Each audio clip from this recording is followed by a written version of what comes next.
Intercambiadores de calor. Mi grupo está conformado por Dilmer Ortega, Jackson Usamá y mi persona, Carlos Acra. Como definición tenemos que un intercambiador de calor es un dispositivo diseñado para transferir calor de un fluido a otro, sea que estos estén separados por una barrera sólida o que se encuentren en contacto. Los intercambiadores de calor se encuentran en muchos sistemas químicos o mecánicos. Algunas de las aplicaciones más comunes que se encuentran en calentamiento, ventilación, sistema de acondicionamiento de espacios, condensadores y precalentadores o enfriamiento de fluidos. Como se puede observar en el esquema del intercambiador de calor es simple. Tenemos una entrada, un proceso de intercambio de calor y una salida de temperatura correspondiente. Entre los tipos de intercambiadores de calor tenemos tubos concéntricos, placas, múltiples pasos, refrigerado por aire, haz de tubos y carcasa, compacto y espirales. Nosotros utilizamos tubos concéntricos. Los intercambiadores de calor de tubos concéntricos se presentan en muchos tamaños, materiales de manufactura y modelos. Estos son caracterizados de acuerdo con las características comunes. Una de las características comunes que se pueden emplear es la dirección relativa que existen entre los flujos de fluido. Las tres categorías son flujo paralelo, contraflujo y flujo cruzado.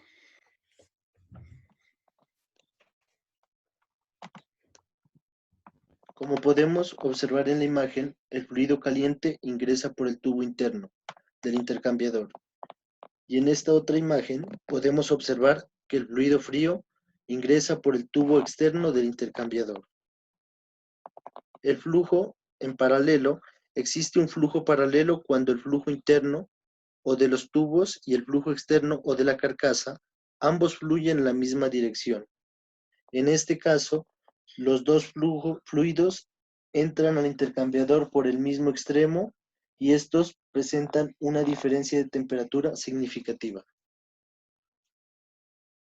Como el calor se transfiere del fluido con mayor temperatura hacia el fluido de menor temperatura, la temperatura de los fluidos se aproxima la una a la otra, es decir, que uno disminuye su temperatura y el otro la aumenta, tratando de alcanzar el equilibrio térmico entre ellos.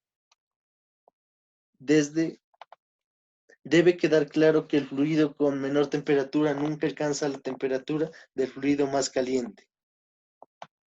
En la gráfica se puede determinar que la energía perdida por el flujo caliente es igual a la energía ganada por el flujo frío. En el análisis matemático tenemos el método de la diferencia media logarítmica de temperatura. Este método de la diferencia media logarítmica es un método utilizado para desarrollar una relación para la diferencia de temperatura promedio equivalente entre los dos fluidos del intercambiador, para el intercambiador de doble tubo y también para el intercambiador en paralelo. Aquí tenemos una ecuación, la cual es la ecuación de la diferencia de la media logarítmica, que nos dice que Q es igual a U por AS por la diferencia de la media de temperatura. U es el coeficiente de transferencia de calor total, AS es el área de transferencia de calor. En la imagen nótese que la diferencia de temperatura entre los dos fluidos caliente y frío es grande en la entrada del intercambiador, pero disminuye en forma exponencial hacia la salida. Si se supone que la superficie exterior del intercambiador está bien aislada, de modo que cualquier transferencia de calor ocurre entre los dos fluidos y se descartan posibles cambios en la energía potencial y cinética. Realizando este balance de energía a los dos flujos y sustituyendo convenientemente en las ecuaciones, obtenemos que la diferencia de temperatura media logarítmica, en este caso delta de T1 y delta T2, representan la diferencia de temperatura entre los dos fluidos en ambos extremos, tanto de entrada como de salida del intercambiador. La diferencia de temperatura media logarítmica, delta de Tm, se obtiene siguiendo el perfil real de temperaturas de los fluidos a lo largo del intercambiador, y es una representación exacta de la diferencia de temperatura promedio entre los fluidos caliente y frío. En verdad, refleja el decaimiento exponencial de la diferencia de temperatura local. El coeficiente global de transferencia de calor, U, es una de las primeras cuestiones a realizar en el análisis térmico de un intercambiador de calor, tanto de coraza como de tubos.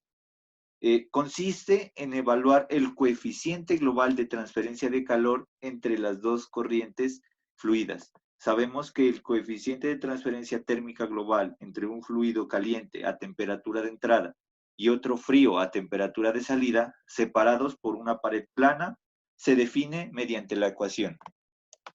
En esta ecuación se presenta cada una de las variables y su respectiva definición.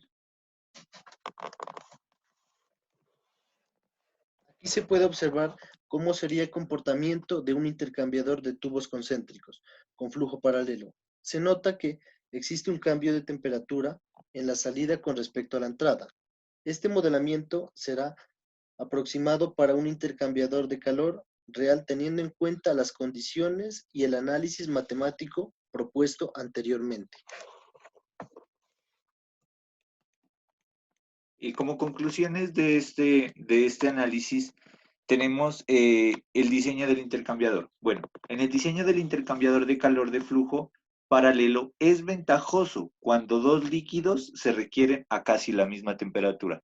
Por otra parte, tenemos que la temperatura de salida del fluido frío no puede alcanzar nunca la temperatura de salida del fluido caliente, puesto que siempre es necesaria una diferencia de temperaturas para que el intercambio tenga sentido. Esto se relaciona con las leyes fundamentales de la termodinámica. Por otra parte, la eficiencia del intercambiador de calor de flujo paralelo se determina en cuanto a la longitud del tubo interno. Esto quiere decir que a mayor longitud, mayor transferencia de calor. En cuanto al análisis teórico de los valores, no son iguales a los experimentales, ya que idealmente el calor cedido por el fluido caliente debe ser igual al calor absorbido por el fluido frío. En tanto al proceso de control, todo el proceso anteriormente descrito es fundamental para que el posterior diseño de un sistema de control en el análisis se obtuvo que el sistema es multivariable. Por lo tanto, el proceso de control debe realizarse con métodos de linealización de las ecuaciones diferenciales obtenidas en el análisis matemático para cada obtención de la función de transferencia respectiva del sistema. Muchas gracias.